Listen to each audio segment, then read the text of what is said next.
Hi అండి. Welcome back to our channel. Stay tune for buzz. అందరూ ఎలా ఉన్నారండి? ఈరోజు సింపుల్ అండ్ క్విక్గా నువ్వుల కారప్పొడి ఎలా తయారు చేయాలో చూద్దామండి. మనం రెగ్యులర్గా తీసుకునే ఫుడ్లో నువ్వుల్ని ఇంక్లూడ్ చేసుకోవటం వల్ల హెల్త్కి చాలా బెనిఫిట్స్ ఉన్నాయండి. నువ్వులు డైజెస్టివ్ సిస్టమ్ ఇంకా ఇమ్యూన్ సిస్టమ్ మెరుగుపడటానికి ఉపయోగపడతాయి అన్నమాట. ఈ కారప్పొడి చేసుకోవటం కోసం స్టవ్ మీద కడాయి పెట్టి ఫ్లేమ్ని సిమ్లో ఉంచి 100 గ్రాముల దాకా నువ్వుల్ని యాడ్ చేసుకుని మెల్లగా కదుపుతూ వేయించుకోవాలండి. ఇది మనం దగ్గరుండి వేయించుకోవాలన్నమాట. నువ్వులు ఎక్కువగా వేగితే బాగా చేదొచ్చే అవకాశం ఉంటుంది కాబట్టి దగ్గరుండి వేయించుకోవాలి. నువ్వుల్ని పక్కకి తీసి పెట్టుకుని 100 గ్రాముల నువ్వుల కోసం 10 నుంచి 12 దాకా ఎండుమిరపకాయలను కూడా వేసుకుని వాటిని కూడా దోరగా వేయించుకోవాలండి.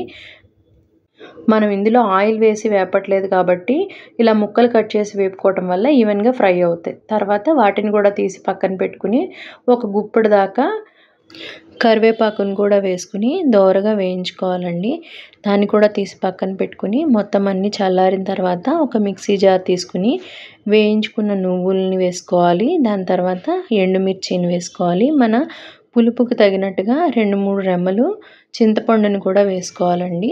ఒక చెంచా దాకా జీలకర్రను ఇంకా 7 నుంచి 8 దాకా వెల్లుల్లిపాయ రెబ్బలను కూడా వేసుకుని టేస్ట్కి తగినట్టుగా సాల్ట్ వేసుకుని మొత్తాన్ని గ్రైండ్ చేసుకోవటమే ఫైన్గా.